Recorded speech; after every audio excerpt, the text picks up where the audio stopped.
Right, I just want to use this video to show the importance of the Bible. The Bible is very clear. Kana pane bhuku rine chokwadi chatingatevera is the Bible. Even those who don't believe in the Bible use the Bible to come out with the truth that they want to share with others. The Bible is the only book, brothers and sisters, that is very, very important that you and I can use so that we can find the truth and know the truth and the truth set us free.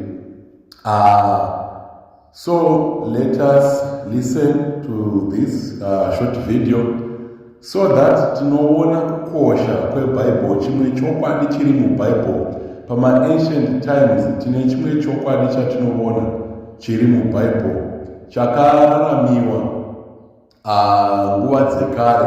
Though vamwe vachiti Bible rakazoita sei, Bible chakati, Bible this and that, but kana paine bhuku rinotipa the truth ratingafollowe richine power until up to now is the Bible. So let us listen and let us explore the truth that is in the Bible. Let us connect the dots and find the truth that is in the Bible. Brothers and sisters, the Bible is the book that we can use to find the truth and to follow that truth.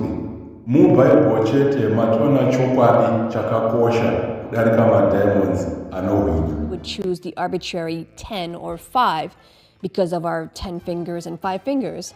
But 7 is an odd number. Why did we settle for 7?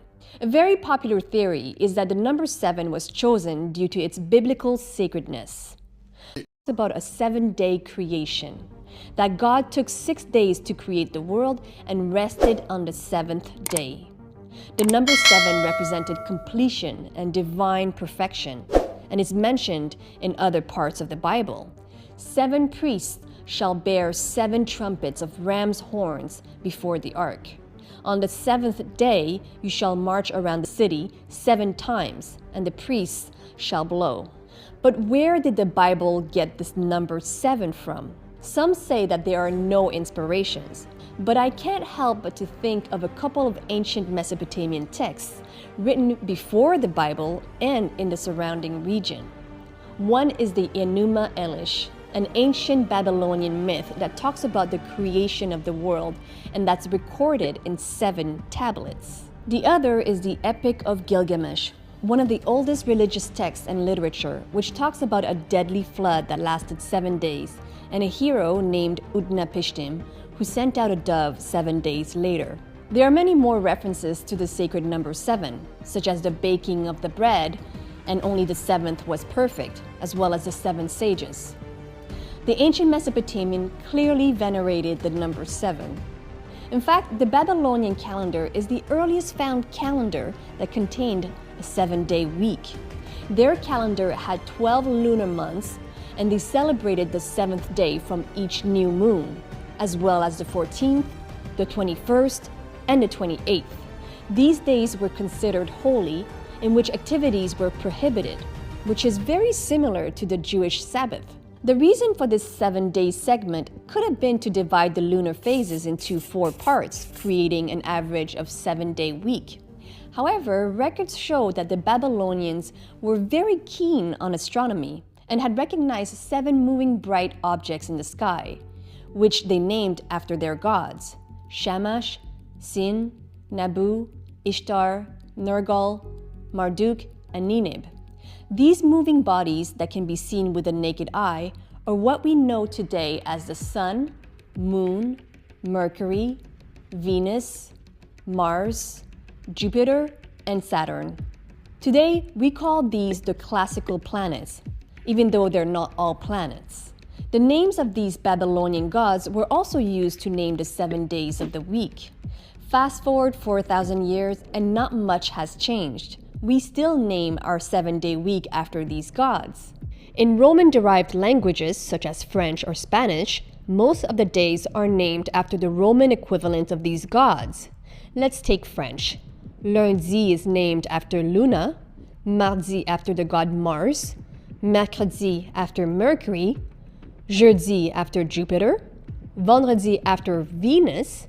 Samedi, though, is believed to come from the Jewish Sabbath, and dimanche comes from the Latin term dies dominica, which means the day of the Lord. In Germanic-derived languages such as English, many of the week's days are named after the Germanic equivalent of these gods. Okay, so Monday comes from the moon's day, Tuesday from Tyr's day, Wednesday from Woden's day, Thursday from Thor's day, Friday from Frigg's day.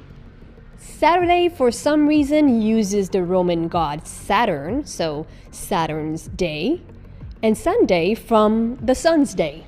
The conversion from the Babylonian week to the Roman week was not straightforward.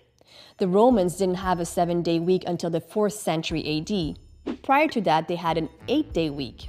It's believed that the Romans adopted the implementation of the classical planets into their time from the Greeks, who themselves adopted from the ancient Mesopotamians. And this, my friend, is believed to be the reason our week is comprised of 7 days, named after the sun, the moon, and the 5 closest planets, which were visible to our ancient ancestors' eyes. Based on this theory, it's funny to think that the number 7 hinged purely on our ability and limits to see the planets. Had our ancestors observed a different number of bright moving objects,